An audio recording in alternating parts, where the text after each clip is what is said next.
বৈরী আবহাওয়ার ভিতরেও যে মহান রব্বুল আলামিন আপনাকে আমাকে দূর দূরান্ত থেকে এই মসজিদের ভিতরে বিভিন্ন রকমের কর্মব্যস্ততা ফেলে দিয়ে আল্লাহ রব্বুল আলামিনকে রাজি খুশি করবার উদ্দেশ্যে মহান রব্বুল আলামিনের হুকুম ফরজ নামাজ জুমার নামাজ আদায়ের লক্ষ্যে পড়ার নিয়তে আল্লাহ রব্বুল আলামিনের হুকুম পালনার্থে এই মসজিদের ভিতরে আসতে পারলাম, বসতে পারলাম। দিনই কথা বলবার এবং শুনবার মতো তৌফিক যেই মহান রব্বুল আলামিন দান করলেন, সেই মহান রবের দরবারে জোরে সোরে একবার বলি শুকরিয়া দান আলহামদুলিল্লাহ। প্রিয় হাজিরিন, আল্লাহ রাব্বুল আলামিন আপনাকে আমাকে তৌফিক দিয়েছেন, আমি আসতে পেরেছি, বসতে পারলাম।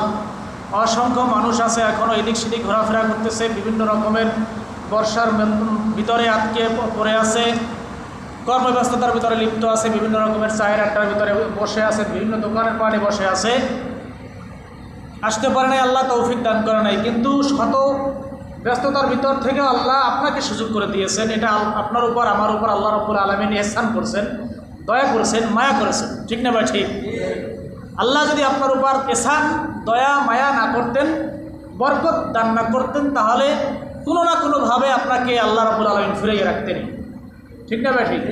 কোনো না কোনোভাবে আল্লাহ আপনাকে ফিরিয়ে রাখতেন। হয়তোবা আপনি জুমার নামাজে আপনাকে যদি ইহসান না করতেন, জুমার নামাজে রওনা দিয়েছেন, প্রতিমধ্যে আপনি জুমার নামাজে আসতে গিয়ে এই বৈরী আবহাওয়ার ভিতরে রাস্তায় কাদা প্যাকের ভিতরে আপনি হোঁচট খেয়ে পড়ে গিয়েও আপনি একটু অ্যাক্সিডেন্ট করে দুর্ঘটনা ঘটে আপনি বাড়ির ভিতরে বসে থাকতে পারতেন, জুমার নামাজ নসিবে আপনার ছুটতে নাও পারত, ঠিক না ভাই? কিন্তু আল্লাহ রাব্বুল আলামিন তা করেন নাই।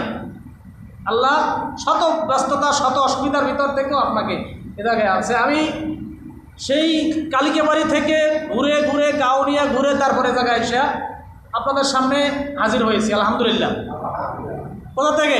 কালিকাবাড়ি, আমাদের বাড়ি থেকে ঘুরে তারপরে কাউনিয়া হইয়া এই জায়গা থেকে মোটরসাইকেল তো আসা যায় না, কাউনিয়া ঘুরে তারপরে এই জায়গায় এই পর্যন্ত আসতে পারছি। আল্লাহ সুযোগ দিছে।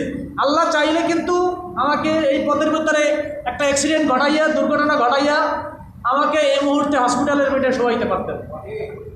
আজকের জুমার নামাজে দেখা যাইতো ইমাম সাহেব নাই, এরকম একটা সমস্যা, এরকম একটা মুসিবত আপনার আমার জীবনে হইতে পারতো কি না?